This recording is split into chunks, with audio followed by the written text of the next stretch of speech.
குருவை காட்டி கொடுக்காதே அப்படின்னு சொல்லியிருக்காங்க இல்லைங்களா? குரு யார் அப்படின்னு பார்த்தோன்னா, நம்ம ஒவ்வொருத்தருக்குள்ளேயும் இருக்கக்கூடிய சக்தி வடிவமானவர். சக்தியின் சொரூபம் சொல்லலாம்.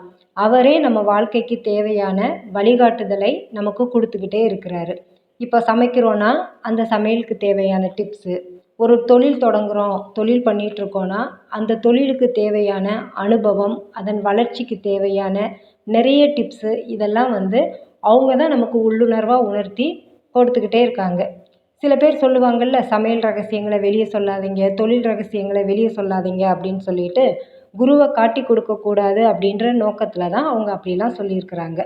இன்றைய காலகட்டத்தில் பார்த்தோம் அப்படின்னா, நிறைய பேர் குருவை காட்டி கொடுக்க ஆரம்பிச்சிட்டாங்க.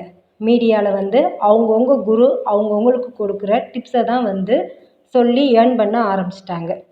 இப்போ ஒரு வார்த்தை சொல்கிறேன். இது புரியாத சிலருக்கு வந்து கோபத்தை வரவழைக்கலாம். அதுக்கு நான் மன்னிப்பு தெரிவிச்சுக்கிட்டு அதை சொல்கிறேன். ஒரே குளத்தில் ஊறிய மட்டைகள் அப்படின்னு சொல்லுவாங்க. அப்படிப்பட்ட குளத்தில் நானும் ஊறிய மட்டையாக தயாராகி விட்டேன். என் குருவை காட்டி கொடுக்க தயாராகி விட்டேன். அவர் எனக்கு சொல்லக்கூடிய விஷயங்களை வெளி உலகுக்கு சொல்ல தயாராகி விட்டேன். என் குருவை நான் காட்டி கொடுத்தாலும் அவர் என்னை நேசித்து கொண்டே இருப்பார்.